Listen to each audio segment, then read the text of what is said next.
penyampaian ini. Oke. Bismillahirrahmanirrahim. Alhamdulillah wassalatu wassalamu ala Rasulillah wa ala alihi wa sahbihi wa mawala amma ba'd. Assalamualaikum warahmatullahi wabarakatuh. Waalaikumsalam warahmatullahi wabarakatuh. Alhamdulillah pada kesempatan pagi hari ini saya pribadi sebagai narasumber pada kegiatan Sekolah Umroh Salimah merasa bahagia dan senang.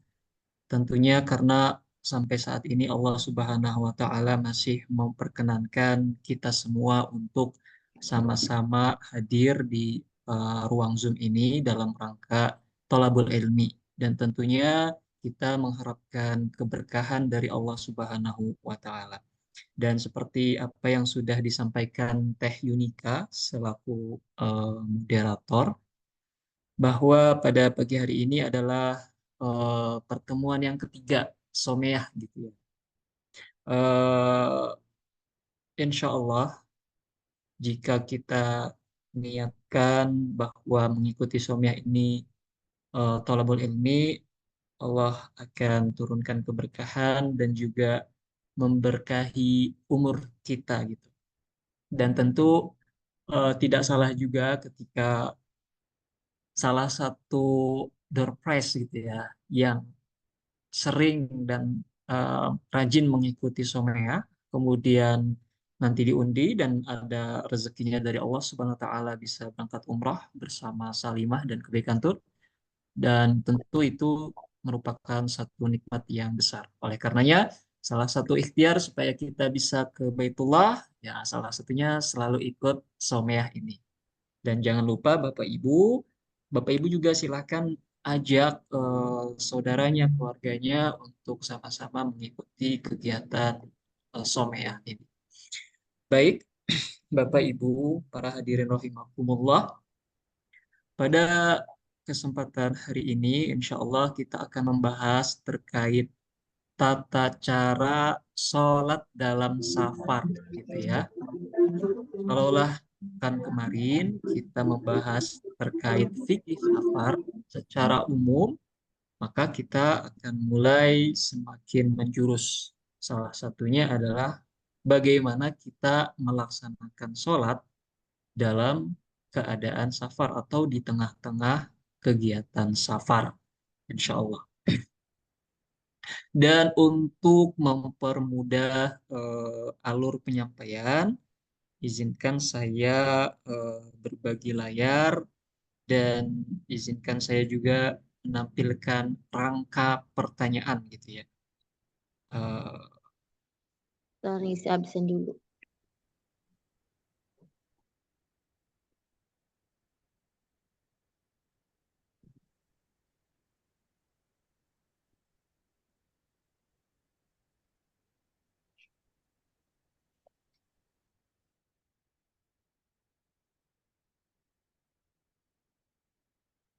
Nah, insya Allah pada pagi hari ini ya saya menyampaikan terkait materi dengan berbasis pertanyaan atau didahului oleh pertanyaan-pertanyaan terlebih dahulu gitu ya. Insya Allah kita akan membahas bagaimana kita melakukan toharoh saat safar. Kemudian yang selanjutnya adalah apa yang dimaksud dengan qashar sholat dan bagaimana caranya. Kemudian apa yang dimaksud dengan jamak sholat dan bagaimana juga caranya. Lalu apa yang dimaksud dengan jamak takdim dan jamak takhir sholat. Kemudian juga apa yang dimaksud dengan qada sholat dan apa hubungannya dengan kegiatan safar. Lalu ada pertanyaan, bolehkah sholat di atas kendaraan? Kalau boleh, seperti apa penjelasannya? Kita bahas satu persatu terlebih dahulu. Dan saya juga izin memperkenalkan kembali begitu ya kepada para peserta Someah yang baru bergabung di hari ini. Saya selaku pemateri eh, Muhammad Fauzan Adima ya. Muhammad Fauzan Adima dari tim Kebaikan Tour gitu ya. Baik Bapak Ibu, para hadirin rahimakumullah, kalau kita sedang melaksanakan safar, kadang ada kebingungan yang kita terima saat safar itu ya. Yang jadi kebingungan adalah salah satunya bagaimana kita melakukan kewajiban sholat di tengah-tengah perjalanan. Dan tentu yang namanya sholat diawali dengan toharoh gitu ya, karena ini adalah syarat sahnya eh, ibadah atau sholat. Untuk toharoh kita ketahui bahwa jika akan melaksanakan sholat dan tidak ada uzur, maka kita diwajibkan untuk berwudu ya, eh, dengan tentu toharoh dengan air.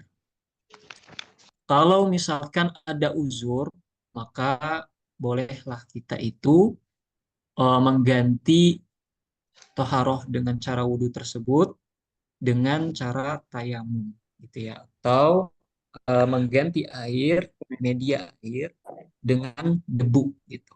Tapi pertanyaannya, ketika kita sedang safar dan masih memungkinkan kita untuk berwudu, maka wajib berwudu. Tidak boleh tayamum. Contoh, contoh kita sedang safar dengan menggunakan mobil pribadi. Artinya kita tidak terikat oleh sopir karena bukan kendaraan umum. Kita bisa sewaktu-waktu berhenti sejenak di tempat sholat gitu ya, jika menemukan tempat sholat, kemudian kita bisa berwudu, maka wajib berwudu. Nah, misal eh, kita berbeda ketika kita menggunakan transportasi umum. Contohnya misalkan bis ya, bis yang jarak jauh gitu. Dan bis ini kita tahu saat memasuki waktu sholat tertentu, bis tersebut ternyata tidak berhenti gitu ya, lanjut perjalanan. Nah, barulah ketika itu kita diperkenankan untuk mengganti wudhu dengan tayamum, misalkan. Kemudian juga kita saat menggunakan pesawat terbang gitu ya. Nah, kalau di pesawat terbang apakah ada air? Tentu ada di toilet, di kamar mandi. Tetapi memang peruntukannya sangat diperuntukkan untuk sekedar istinja mungkin, kemudian juga eh, membersihkan apa namanya najis gitu ya setelah buang air kecil maupun buang air besar. Artinya walaupun ada air di dalam toilet pesawat, tetapi itu yang diutamakan adalah bukan untuk berwudu. Nah, maka saat di dalam pesawat pun kita walaupun ada air, karena airnya terbatas, maka kita juga diperkenankan untuk mengganti wudhu dengan tayamum. Itu bagaimana cara ketika kita melakukan toharoh saat safar. Artinya ketika tidak ada masyakoh atau berat gitu ya, merasa berat dan kesulitan yang kita hadapi saat safar untuk bertoharoh dengan air atau berwudu ya dalam hal ini, maka kita wajib berwudu gitu. Tetapi ketika ada masyakoh, ada kesulitan untuk berwudu, ya seperti yang saya sampaikan tadi gambarannya, ketika kita menggunakan public transportation, menggunakan eh, transportasi publik, dan kita tidak bisa semena-mena untuk meminta sopir berhenti di satu tempat dan kemudian kita melakukan sholat, kemudian juga tentunya itu juga menjadi kesulitan. Oleh karenanya diperkenankan kita untuk tayamum. Ketika juga tadi gambarannya saat kita di pesawat gitu ya. Walaupun ada air di dalam toilet pesawat, tetapi peruntukannya yang utama adalah bukan untuk berwudu gitu. Dan itu urgent sekali bahwa air di dalam pesawat itu terbatas, ya maka kita diperbolehkan untuk bertayamum ketika kita ingin melaksanakan sholat di dalam pesawat atau di atas kendaraan tersebut gitu ya. Nah, ini bagaimana cara kita melakukan toharoh baik dengan wudhu maupun tayamumnya, gitu ya.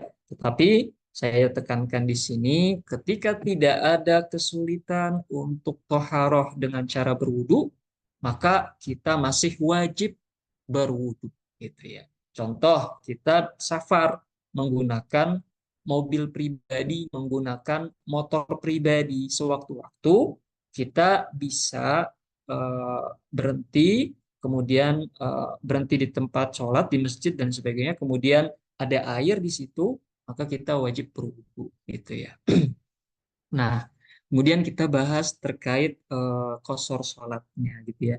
Jadi yang memperbolehkan kita untuk melaksanakan qasar sholat itu adalah Allah Subhanahu Wa Taala sendiri. Lalu apa yang dimaksud dengan sholat qasar? Gitu.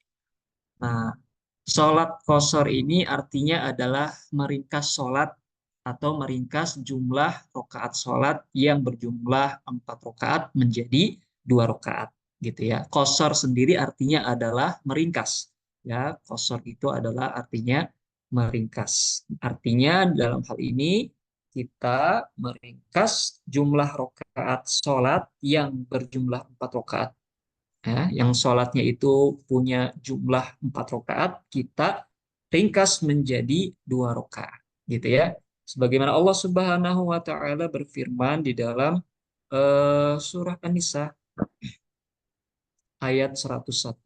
Allah berfirman, A'udzu billahi minasyaitonir rajim. Wa idza darabtum fil ardi falaysa 'alaikum junahun an taqsuru minas salati in khiftum ay yaftinakumul ladzina kafaru innal kafirina kanu lakum aduwwam mubina.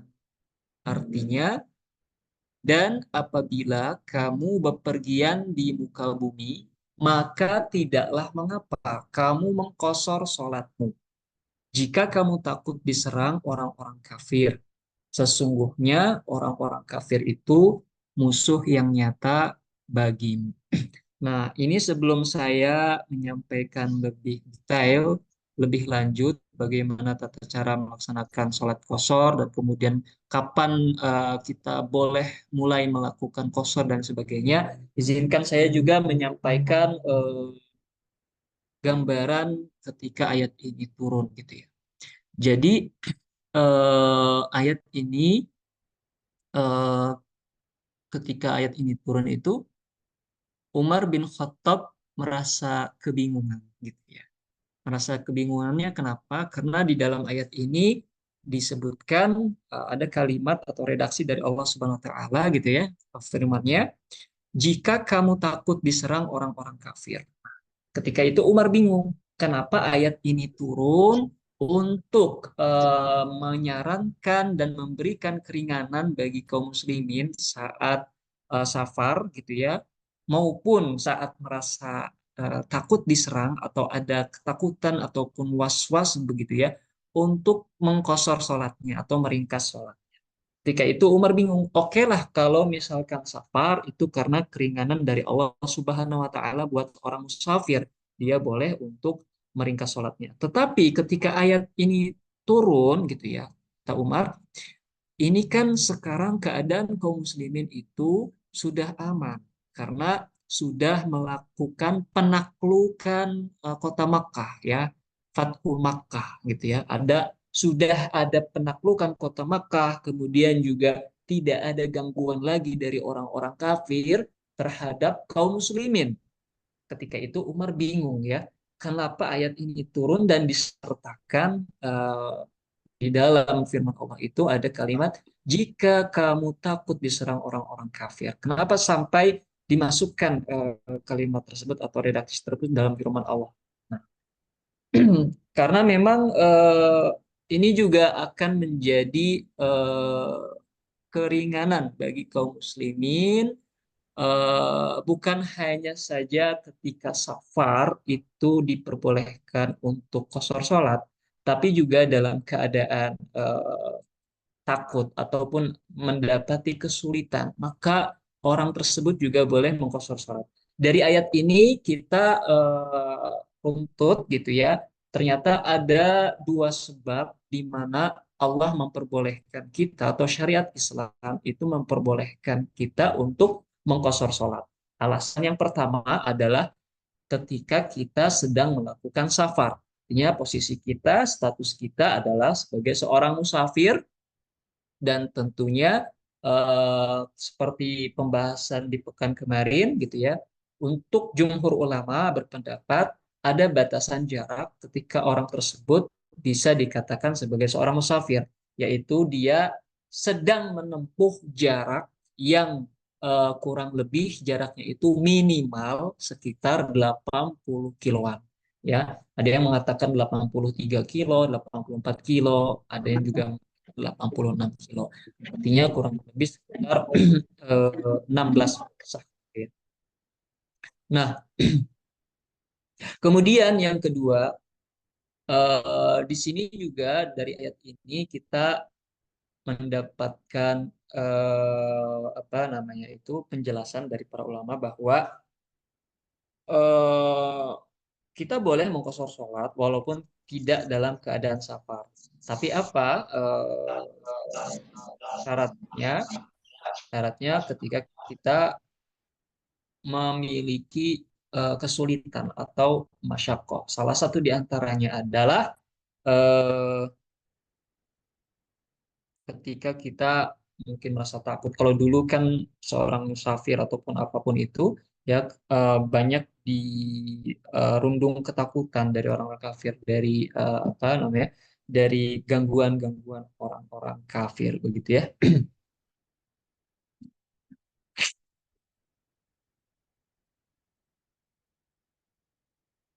Nah, makanya ketika kita mendapati masyakkah yang amat sulit, maka kita juga diperkenankan untuk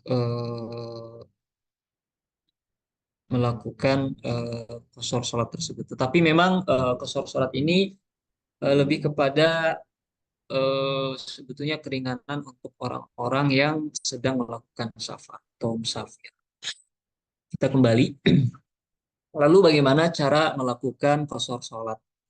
Kita mengqasar sholat, ya sebetulnya gini, eh, yang dianjurkan adalah ketika kita melakukan safar, kemudian setiap kita masuk waktu sholat, maka kita qasar sholatnya. Artinya sholat yang memiliki jumlah bilangan 4 rakaat, seperti sholat zuhur, sholat asar, dan sholat isya. Jadi misalkan saya pergian dari Bandung ke Jakarta, berangkat dari katakanlah dari Bandung ini berangkat jam 11 siang, belum masuk waktu zuhur. Dan ketika di perjalanan gitu ya, ketika memasuki waktu zuhur, saya bisa berhenti dan kemudian melakukan sholat. Nah, sholat zuhurnya ini saya ringkas menjadi 2 rakaat. Kemudian ternyata di dalam waktu asar pun, saat waktu sholat asar masuk gitu ya, saya masih di dalam perjalanan juga ternyata gitu ya, mungkin karena macet dan sebagainya. Kemudian saya juga melaksanakan sholat asar dengan cara meringkas. Artinya saya sholat di dalam waktunya gitu ya. Nah, kita belum berbicara jamak sholat, tapi kita berbicara tentang qasar sholat ya. Nah, kita sholat tetap pada waktunya. Kalau di dalam waktu zuhur, maka sholat zuhur. Kalau di dalam waktu asar, maka tetap sholat asar. Tetapi caranya itu kita hanya meringkas sholatnya saja dari 4 rakaat menjadi 2 rakaat. Gitu. Kemudian bagaimana caranya? Kita bicara dari niat dulu. Ketika kita menemukan kebingungan untuk sekedar meniatkan sholat qasar, maka yakinkanlah Bapak Ibu pada diri sendiri bahwa niat itu ada di dalam hati kita dan sebetulnya tidak perlu untuk dilafatkan secara lisan. Artinya ketika kita sudah mantap punya keinginan, punya niat di dalam pikiran dan hati untuk melakukan sholat qashar sebanyak 2 rakaat, maka lakukanlah dengan cara takbiratul ihram, Allahu Akbar, sambil di dalam hati itu meniatkan sholat zuhur dengan cara qashar 2 rakaat. Begitu ya. Dan kemudian kapan kita mulai boleh melakukan qashar sholat? Apakah ketika di rumah kita akan pergi, misalkan saya katakan dari Bandung ke Jakarta gitu ya, jam 11 siang. Oh, mohon maaf, sudah waktu zuhur misalnya, jam setengah 1 siang misalnya ya. Sudah waktu zuhur masuk jam setengah 1 siang, saya setengah 1 siang saya mau berangkat dari Bandung ke Jakarta. Posisinya sudah masuk waktu zuhur gitu ya. Nah, kemudian bolehkah saya qashar sholat zuhur di dalam rumah saya dan saya belum keluar dari kota Bandung? Nah, maka para jumhur ulama berpendapat eh, gambaran seperti itu belum boleh kita untuk melaksanakan qashar sholat. Gitu ya. Lalu kapan kita diperbolehkan untuk mengqashar sholat? Diperbolehkan kita untuk mengqashar sholat saat kita sudah keluar dari kota di mana kita tinggal. Nah, contoh misalkan saya berangkatnya katakanlah dari Bandungnya itu jam setengah 12. Kalau tadi setengah 1 siang, sekarang jam setengah 12. Belum waktu zuhur. Maka ketika saya sudah keluar kota Bandung, ya sudah keluar kota Bandung, saya tidak lagi di dalam kota Bandung, mungkin saya sudah sampai Purwakarta. Nah, barulah saya boleh mengqashar sholat. Walaupun jarak antara Bandung dan Purwakarta belum mencapai 80 kiloan.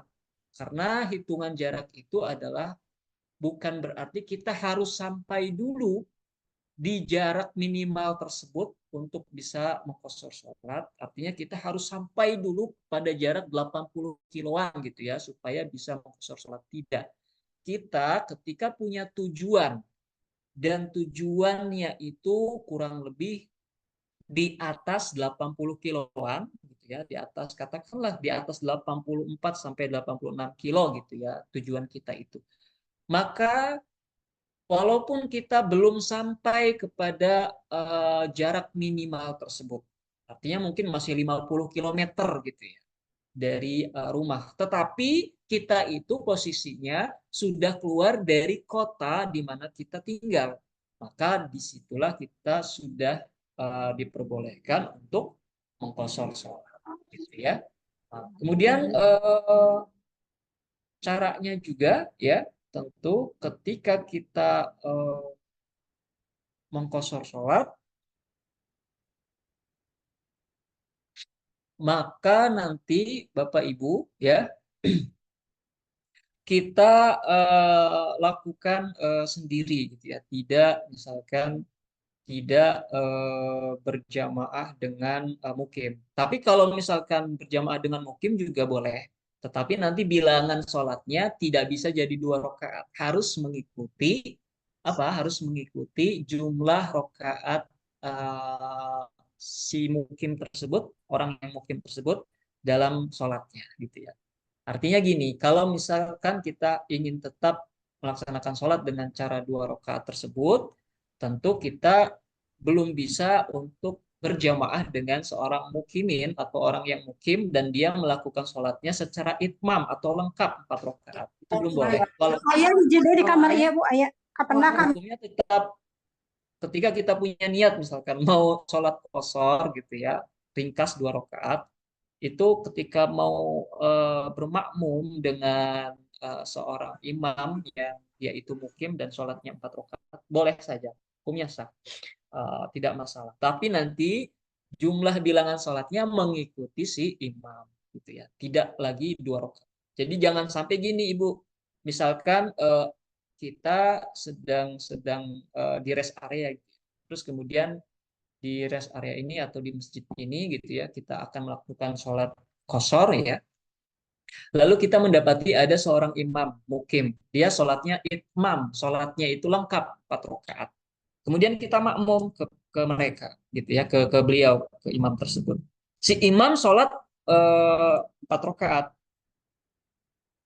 Ketika kita bermakmum maka harus 4 rakaat juga. Jangan sampai begini, karena mungkin merasa saya mah dah musafir gitu ya, saya kan seorang musafir dan saya ingin meringkas sholat, maka nanti ketika si imam itu sudah rokaat kedua gitu ya, kemudian kan kalau imam naik berdiri gitu ya, lanjut rokaat ketiga, jangan sampai karena kita merasa saya kan seorang musafir sholatnya 2 rakaat, ketika berjamaah tersebut imam berdiri untuk rokaat ketiga, Bapak Ibu gitu ya, saat selesai rokaat kedua tahiyat itu kemudian salam, assalamualaikum, assalamualaikum, maka itu sholatnya tidak sah, sholat berjamaahnya, dan sholatnya wajib diulangi gitu ya, karena apa?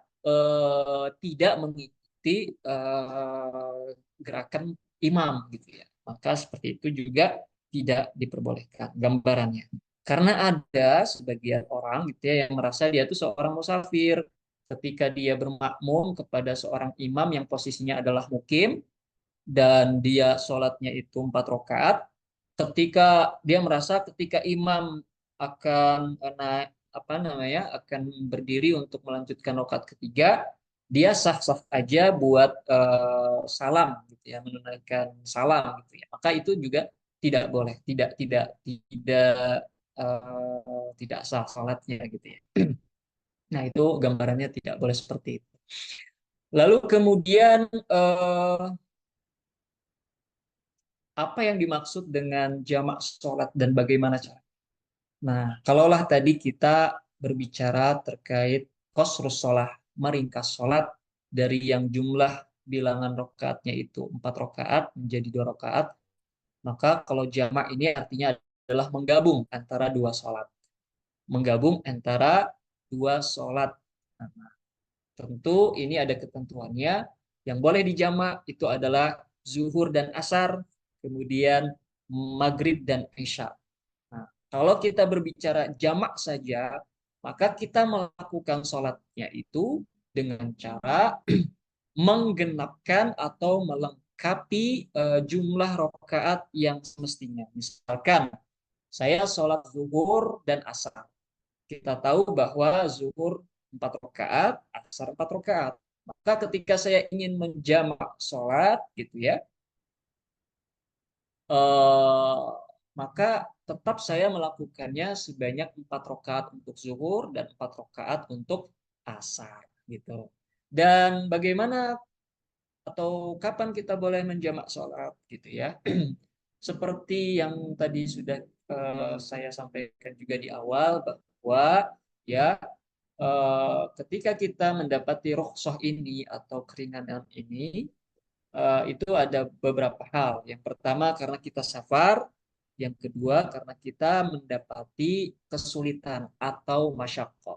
Nah, kesulitan-kesulitan ini ya salah satunya yaitu takut merasa sulit ketika safar berat gitu ya, mungkin karena perjalanan jauh dan sebagainya, untuk meringankan kondisi saat safar maka dia menjamak sholatnya itu diperkenankan. Atau contoh juga misalkan eh, misalkan jamak ini misalkan hujan gitu ya, turun hujan besar gitu. Kemudian ini jamaah sholat sedang sholat di masjid gitu ya. Maka ketika contohlah katakan maghrib dan isya, ketika maghrib itu hujan deras gitu ya. Kemudian apakah boleh kita menjamak sholat antara maghrib dan isya saat kita tidak sedang bersafar sama sekali? Maka jawabannya diperbolehkan. Kenapa? Karena alasan adanya masyaqqah atau kesulitan. Salah satu kesulitan yang dinilai adalah ketika mendapati hujan besar, gitu ya.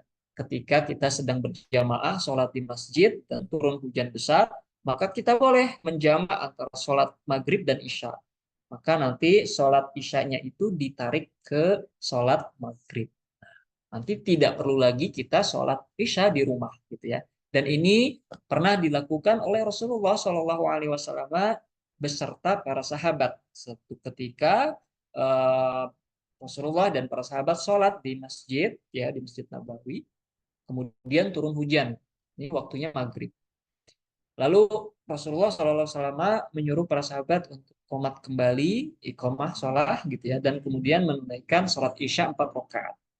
Lalu setelah sholat dan hujan agak reda dan bagaimana gitu ya, barulah para sahabat dan Rasulullah pulang ke rumah masing-masing dan mereka tidak melanjutkan kembali sholat isya di rumah.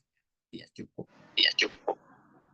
Kemudian juga mungkin ketika kita mendapati juga ya kesulitan itu mungkin saat sakit, tentu ya saat sakit parah atau bagaimana gitu ya, dan masih sempat bisa sholat, atau sakitnya ini betul-betul menyulitkan dia untuk sholat di dalam waktu masing-masing sholat gitu ya, maka diperkenankan juga untuk menjamak sholat. Allah alam bishawab. Kemudian untuk jamak sholat ini ya tidak meringkas sholatnya karena kita hanya berbicara menggabung waktu sholatnya saja antara zuhur maupun asar atau maghrib maupun isya gitu ya. Lalu kemudian untuk niat ya seperti saya sampaikan di penjelasan qashar sholat atau niat qashar sholat, maka niat pun cukup dalam hati, kita yakin di dalam pikiran dan hati akan melakukan sholat secara jamak atau menggabung, maka lakukanlah takbiratul ihram Allahu Akbar sambil di dalam hati itu ya sudah meniatkan untuk jamak sholat gitu. Kemudian apa yang dimaksud dengan qadha sholat? Mohon maaf. Apa yang dimaksud dengan jamak takdim dan jamak takhir sholat? Nah, kalau perbedaan antara jamak takdim dan jamak takhir hanya pada pelaksanaan sholat jamaknya saja. Ketika sholat jamaknya itu antara misalkan contoh antara zuhur dan asar dilakukan saat waktu zuhur, maka disebut jamak takdim. Takdim itu artinya didahulukan atau dimajukan gitu ya waktunya. Jadi asar ditarik ke waktu zuhur gitu. Kemudian misalkan untuk jamak takhir sholat gitu ya.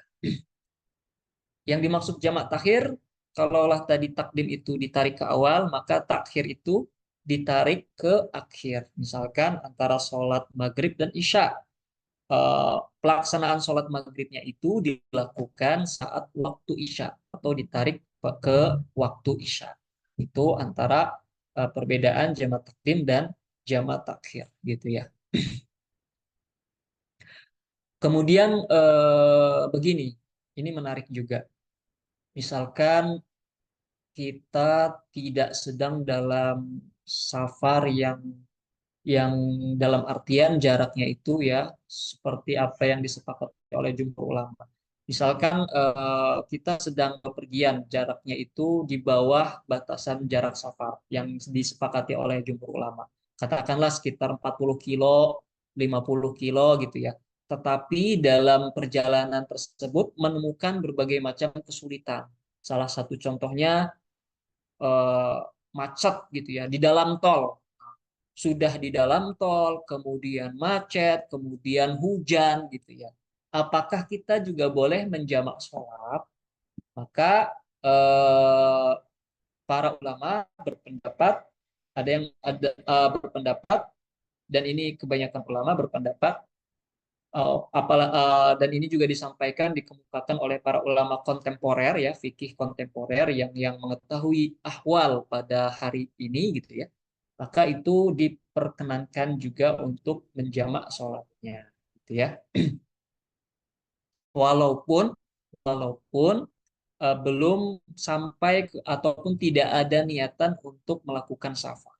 Kita hanya bepergian dan tidak memiliki niatan untuk safar ke tujuan tertentu dengan jarak atau batasan minimal safar gitu ya. Dan kemudian kita mendapati kesulitan atau masyakoh berbagai hal. Contoh misalkan kita dalam kendaraan dan kendaraannya di dalam jalan tol, kemudian turun hujan dan kita juga tidak bisa menemukan rest area dan lain sebagainya. Contoh katakanlah antara sholat maghrib dan isya di waktu yang pendek ini maghrib kita tidak bisa melaksanakan sholat maghrib tepat waktu gitu ya karena itu tadi ya ada kesulitan-kesulitan maka kita juga boleh menjamak sholat maghrib tersebut gitu. Lalu kemudian kita membahas terkait kodok sholat. Lalu apa hubungannya dengan kegiatan safar? Nah, kalaulah tadi kita membicarakan terkait kosor, kemudian juga jamak sholat, ya, kemudian jamak takdim dan jamak takhir. Nanti kita juga akan membahas terkait kodok sholat. Tetapi sebelum itu, saya juga ingin melengkapi bahwa yang biasa kita temukan gitu ya, kita itu melakukan atau melaksanakan sholat jamak kosor gitu ya. Sholatnya di jamak, kemudian juga dikosor bilangan rakaat. Itu juga tentu menjadi suatu keringanan yang bisa kita dapatkan eh, setelah kita menjamak antara dua waktu sholat, kemudian juga kita mengkosor rokaatnya, meringkas jumlah rokaatnya. Itu juga tentu sangat-sangat diperkenankan. Dan Bapak Ibu, ketika kita mengambil keringanan dari syariat, sebetulnya bukan hanya saja kita merasa lebih ringan daripada sebelumnya gitu ya, tetapi juga sebetulnya ada pahala di situ yang bisa kita raih. Ada pahala. Ketika kita mengambil keringanan dari Allah Subhanahu wa taala, maka insya Allah Allah juga akan memberikan kita pahala di dalam gitu ya. Nah, kalau jamak kosor tentu kita juga sering melakukan gitu ya. Jamak kosor, misalkan zuhur dan asar gitu ya. Eh, Zuhurnya 2 rakaat, asarnya 2 rakaat. Dilakukan misalkan di waktu zuhur, maka itu jamak takdim secara kosor. Kalau dilakukannya di asar ya jamak takhir secara kosor. Begitupun dengan sholat maghrib dan isya. Tetapi ketika sholat maghrib ya sholat maghribnya ini tetap utuh 3 rakaat, tidak bisa diringkas gitu ya. Eh, Nanti ketika sholat isyanya baru bisa dilakukan 2 rakaat gitu. Jadi 3 rakaat maghrib, 2 rakaat isya. Lalu bagaimana misalkan ya misalkan kita menemui kondisi seperti ini atau menemukan kondisi seperti ini. Contoh saya itu sedang safar dan kemudian berhenti di satu masjid gitu ya. Entah itu masjid rest area di dalam tol dan lain sebagainya. Kemudian saya niatnya adalah ingin menjamak sholat antara zuhur dan asar dengan cara kosor juga gitu ya. Artinya jamak kosor. Sudah digabung zuhur asar, kemudian saya juga melakukannya dengan meringkas jumlah rakaat sholat. Lalu ketika sholat zuhur, gitu ya, ketika sholat zuhurnya itu saya eh, berniat untuk mengikuti jamaah karena kebetulan ketika saya memasuki masjid, jamaah sholat pun baru dimulai. Dan ternyata jamaah sholatnya itu adalah para mukimin misalnya, dan tidak sedang dalam keadaan safar dan mereka tidak sedang dalam keadaan mengqashar sholat. Ya, artinya mereka tetap mereka itu sholat zuhurnya tetap 4 rakaat. Kemudian saya sebagai seorang musafir yang tadinya tuh awalnya pengen menjamak dan mengqashar sholat gitu ya, jamak qashar. Apakah saya boleh mengikuti jamaah sholat tersebut? Tentu boleh gitu ya. Jadi ketika untuk sholat zuhurnya itu saya mengikuti jamaah sholat, sholat berjamaah sebanyak 4 rakaat zuhur. Ya, nanti ketika akan melanjutkan sholat asar, maka cukup saya iqomah sendiri, kemudian saya melakukan sholat asar sebanyak 2 rakaat secara qashar. Jadi artinya, walaupun sedang punya niat untuk jamak qashar dan dalam prakteknya untuk sholat zuhurnya tadi saya mengikuti sholat berjamaah para mukimin sebanyak 4 rakaat, maka itu tidak masalah juga. Jadi sholat zuhurnya tetap saya mengikuti imam yang memimpin sholat berjamaah tersebut sebanyak 4 rakaat gitu ya. Kemudian nanti setelah salam saya iqomah ya, saya qomat.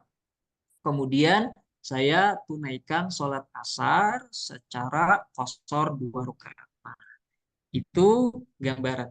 Jangan sampai seperti yang tadi saya sampaikan gitu ya, karena punya niatan dan merasa gitu sedang safar, ketika mengikuti sholat berjamaah dengan para mukimin yang jumlah rokaatnya itu lengkap yang 4 rakaat, jangan sampai ketika mereka naik untuk berdiri ya untuk rakaat ketiga malah kita salam gitu ya, itu tidak dibenarkan seperti itu.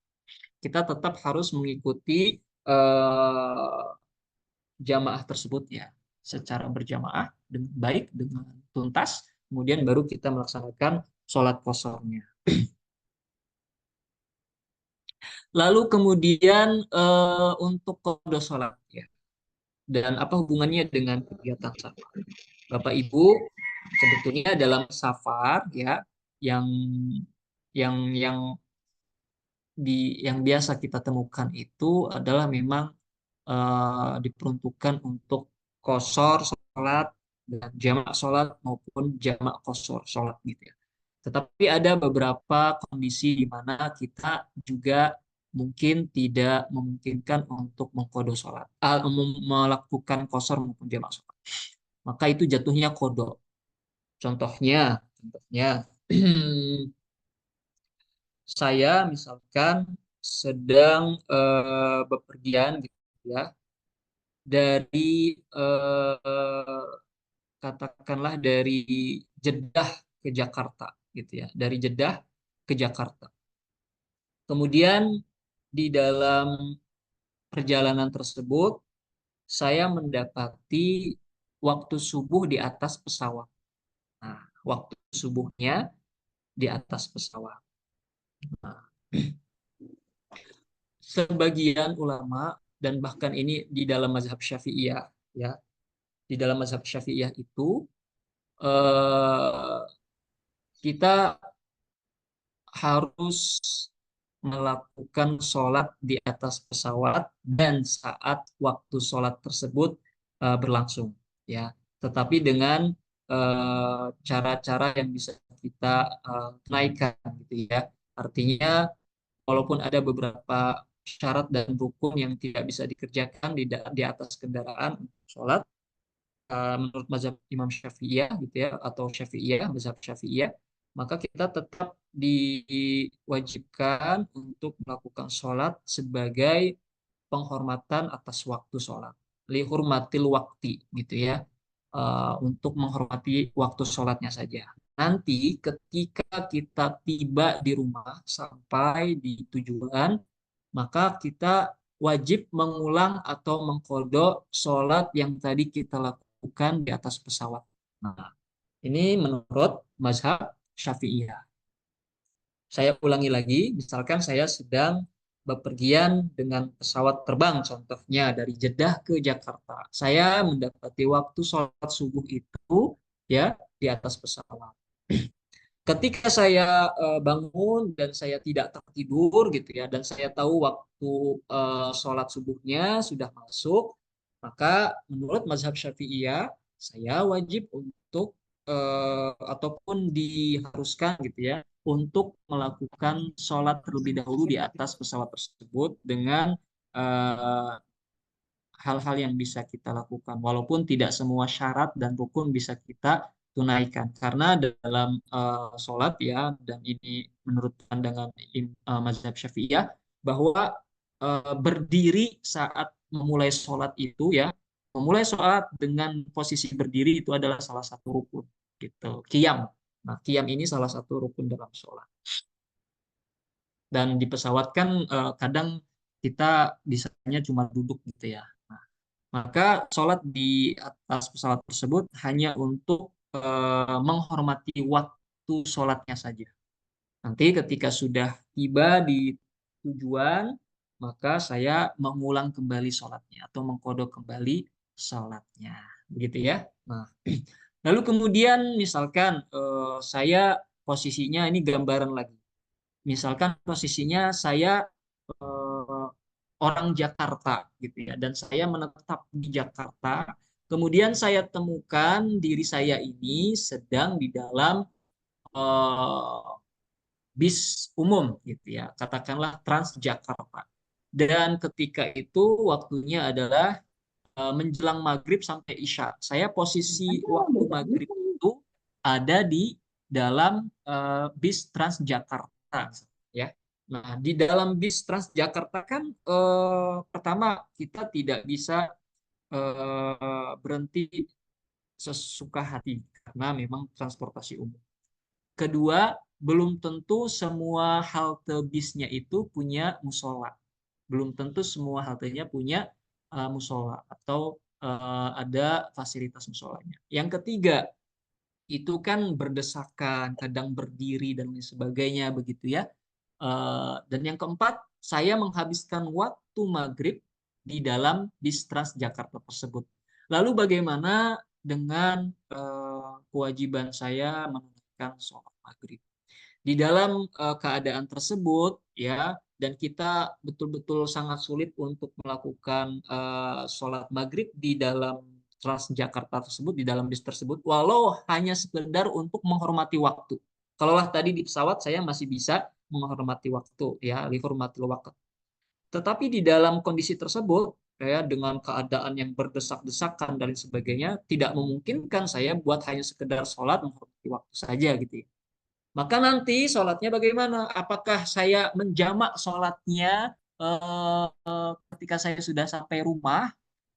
Nah, maka untuk keadaan seperti itu, jatuhnya adalah kita mengkodo sholat maghrib. Nah, setelah waktu isya, setelah menunaikan sholat isya.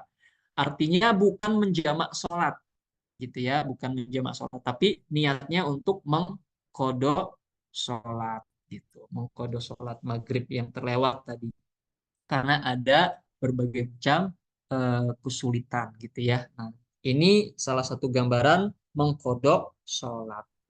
Tetapi ketika kegiatan safar tadi ya, kegiatan safar artinya ada perjalanan jauh dan sudah melewati batas minimal safar, maka ketika kita tidak bisa melakukan sholat dengan tepat waktu karena berada di atas kendaraan dan sebagainya, dan mungkin juga dalam posisi misalkan kita terlewatkan untuk menunaikan sholat lihurmatil waktunya itu, lihurmatil waktunya itu ya, kita juga terlewatkan untuk menunaikan sholat untuk menghormati waktunya juga gitu ya. Maka nanti ketika sampai di tujuan kita harus mengkodok sholat yang tadi terlewatkan. Kemudian yang keenam, bolehkah sholat di atas kendaraan? Kalau boleh, seperti apa penjelasan? Rasulullah Shallallahu Alaihi Wasallam satu waktu pernah melaksanakan sholat di atas kendaraan, di atas hewan tunggangan, yaitu di atas unta, gitu ya. Nah, dan Rasulullah sholat di kendaraan artinya. Maka kita simpulkan dan para ulama menyimpulkan boleh kita melakukan sholat di atas kendaraan. Hanya saja ketika kita berbicara pandangan mazhab Syafi'iyah, ya salah satu rukun daripada sholat itu adalah qiyam. Jadi harus memulai dengan posisi berdiri. Kemudian selanjutnya sholat apa saja sebetulnya yang boleh kita lakukan di atas kendaraan.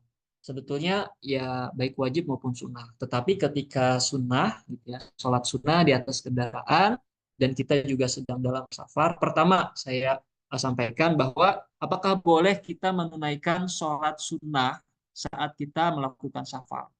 bahkan ketika sholat wajib saja itu ada keringanan gitu ya. Maka jawabannya adalah boleh.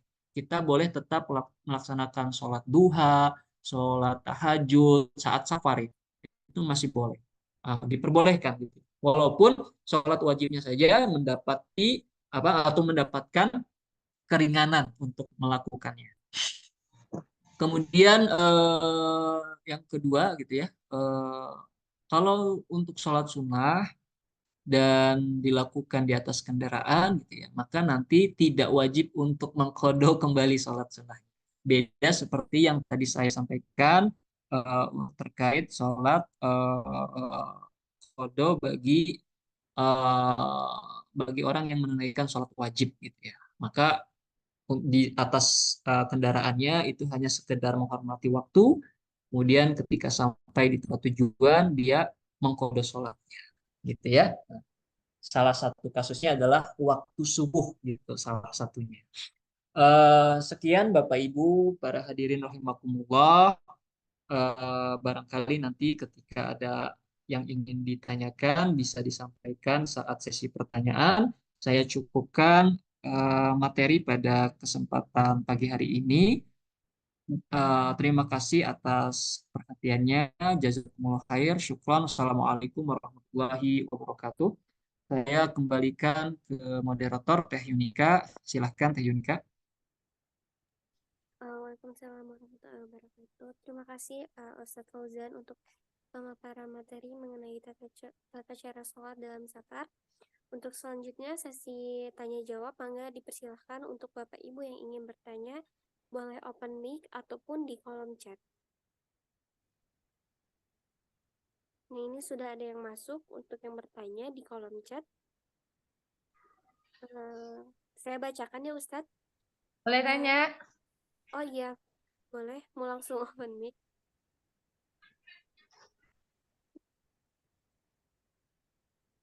Ya, terima kasih.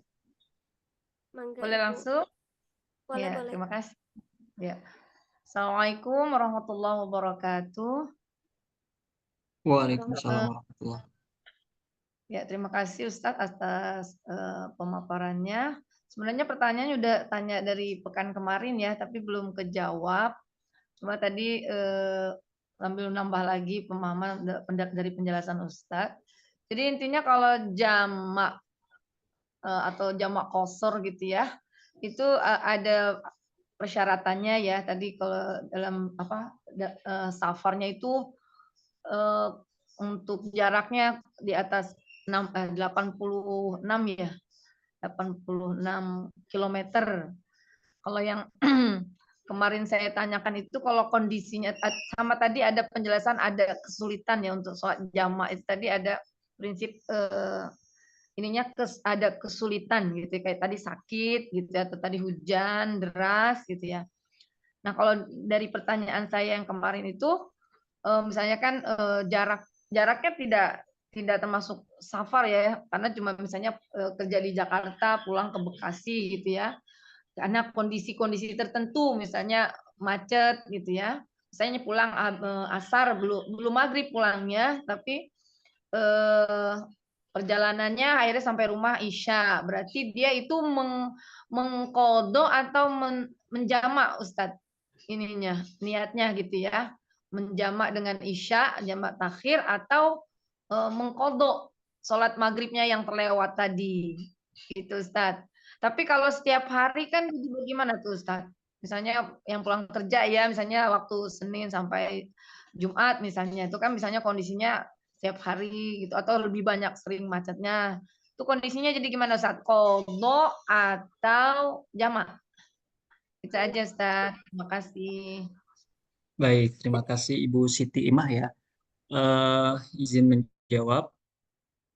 Untuk kasus seperti ini, saya juga ingin menyampaikan beberapa pendapat dari para ulama kontemporer gitu ya, yang mengetahui ahwal pada hari ini, termasuk masalah macet-macet gitu ya di kota-kota besar. Karena zaman dulu kan nggak ada nih kayak begini nih. Ini juga saya ambil intisari dari apa yang disampaikan mungkin dari para ulama yang Bapak Ibu juga kenal pada hari ini, dari Buya Yahya, kemudian dari Gus Baha gitu ya, dari Gus Somad, dari Ustadz Khalid, Basalamah dan lain sebagainya begitu ya.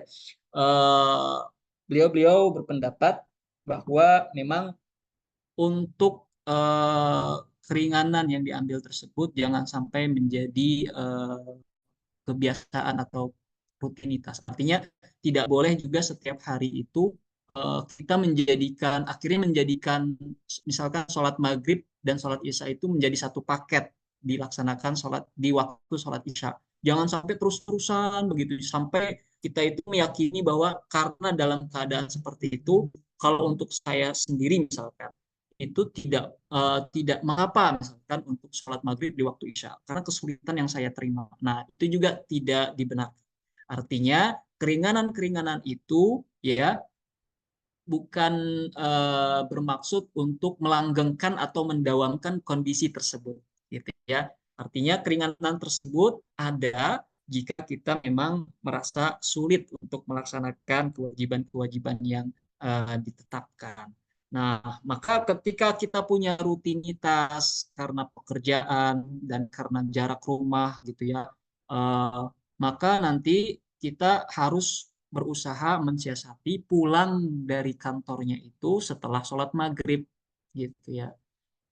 Walaupun nanti nyampe rumahnya sedikit lebih malam, tapi itu lebih selamat untuk agama kita. Itu yang pertama. Tidak boleh mendawamkan, tidak boleh terus-terusan seperti itu. Walaupun sesekali gitu ya kita mengambil rukhsah tersebut.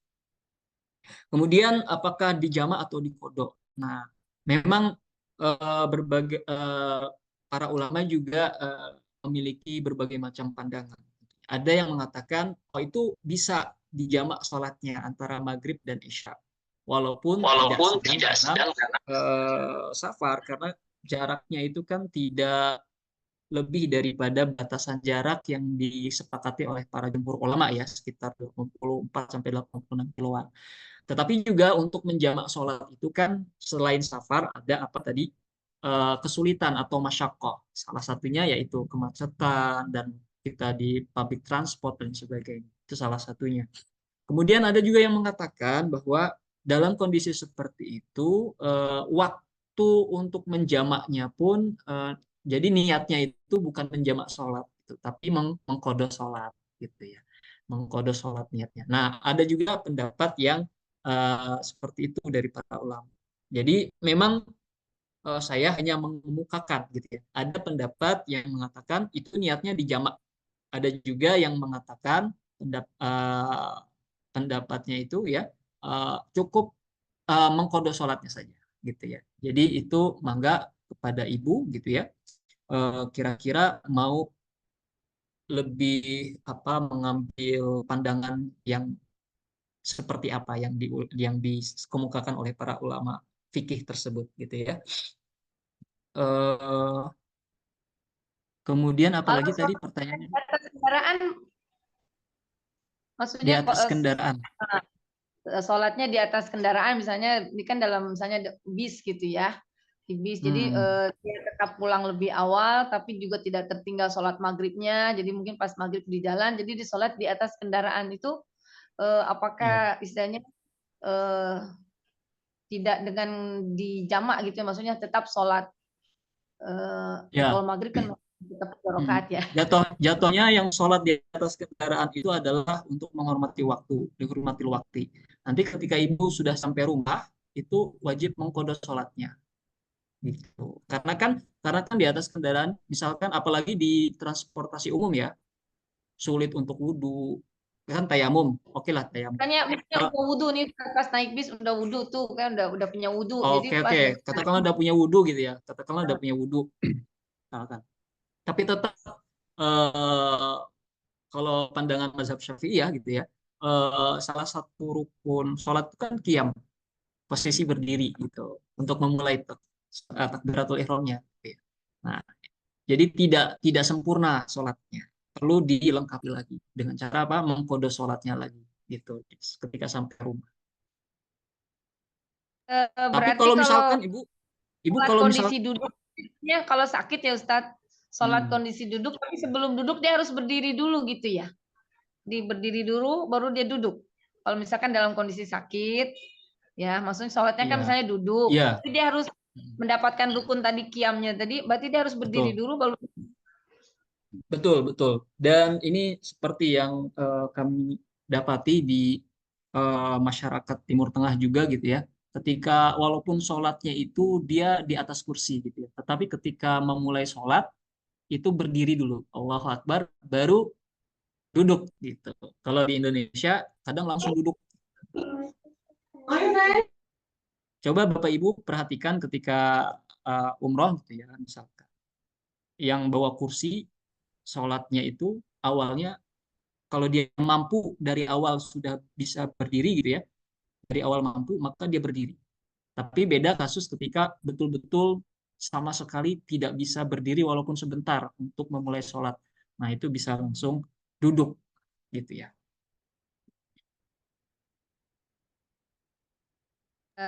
Jadi dikembalikan kepada ini ya Ustadz, kemampuan gitu ya. Maksudnya kalau bisa agak dipaksakan sedikit tapi kemudian baru duduk. Tapi kalau sama Iya, sekali tidak bisa berarti memang juga tidak betul. mesti berdiri. Dikembalikan ke masing-masing seperti apa kesulitannya. Oke, baik Ustadz. Terima kasih Ustadz. Barakallahu fiik. Jazakallah. Ya, kok.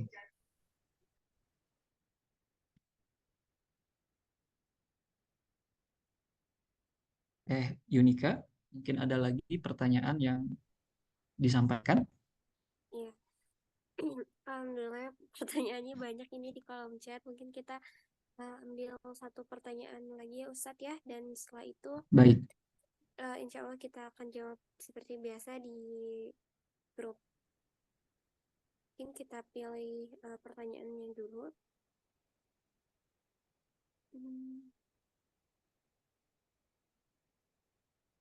Ya.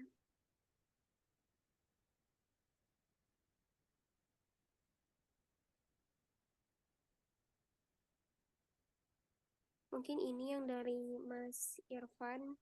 Ustadz ada pertanyaan.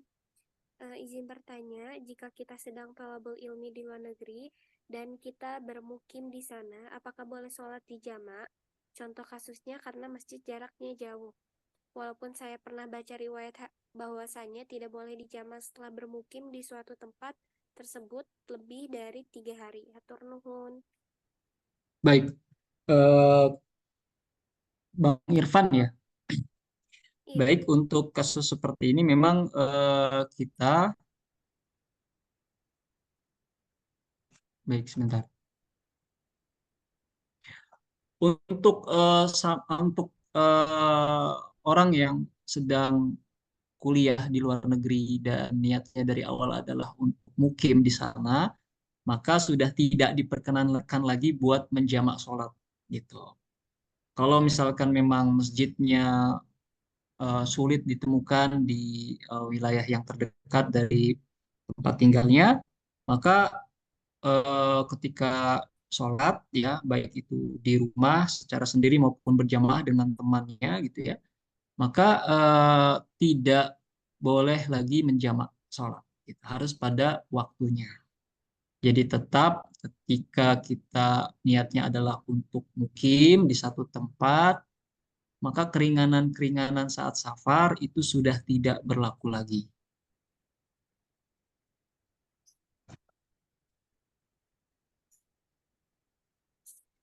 Terus satu lagi Teuni nanti saya sampaikan di jawaban di grup gitu ya secara tertulis. Mohon izin Ustadz agar afdal bisakah disampaikan dari pendapat beberapa ulama yang disebutkan namanya agar sanad keilmuan lebih jelas. Insya Allah nanti saya sertakan gitu ya pendapat para ulama gitu baik ulama salaf maupun ulama fikih kontemporer terkait keadaan-keadaan saat safar atau sholat saat safar ini. Insya Allah, secara tertulis nanti. ya. Baik, terima kasih Ustadz untuk jawabannya. Mungkin kita untuk pertanyaan yang belum terjawab, insya Allah akan dijawab oleh Ustadz di grup ya, Bapak Ibu. Dan mangga yang belum absen, boleh absen terlebih dahulu. Dan untuk pertanyaannya nanti admin akan sampaikan jawabannya di grup. Kemudian untuk ibu-ibu bagi yang mau masuk di Salimah, mangga bisa chat admin Salimah. Jadi yang ingin bergabung bersama Salimah, mangga ibu untuk menghubungi admin Salimah. Baik, alhamdulillah kajian pagi ini sudah selesai. Alhamdulillah, semoga ilmunya bermanfaat bagi Bapak Ibu semuanya. Untuk menutup kajian pagi ini, mungkin sebelumnya kita dokumentasi dulu terlebih dahulu ya Bapak Ibu. Boleh yang tidak terkendala jaringan, boleh on kameranya. Baik, layar satu dulu. Yudika. Baik. Oke, sudah. Yang layar 2. Oke. Layar 2. Kemudian layar 3.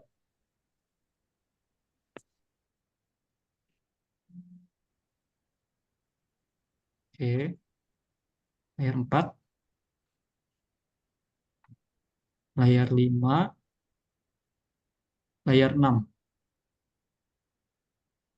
Sudah, Teh Yunika. Terima kasih Ustadz. Alhamdulillah. Slide-nya ada 6 slide ya. Waktu kemarin slide-nya ada 5. Alhamdulillah sekarang nambah lagi pesertanya. Jadi jangan lupa Bapak Ibu untuk mengajak saudara-saudaranya atau keluarganya atau teman dekatnya untuk mengikuti Somea ini karena ini Somea ini terbuka untuk umum. Nah, alhamdulillah kajian Somea ini telah selesai untuk hari ini. Insya Allah akan dilaksanakan kembali di hari Sabtu yang akan datang. Terima kasih untuk Bapak Ibu yang sudah bergabung. Mari kita membaca hamdalah bersama-sama. Alhamdulillahirabbil alamin. Dan doa kafaratul majelis. Subhanakallahumma wa bihamdika. Terima kasih Bapak Ibu yang sudah join. Sampai jumpa di hari Sabtu minggu depan. Amin, insya Allah. Mudah-mudahan bisa ketemu lagi. Assalamualaikum. Waalaikumsalam. Maaf semuanya. Taufik Ustaz. Izin pamit. Waalaikumsalam. Izin lab ya. Iya, Ibu, mangga silakan. Assalamualaikum.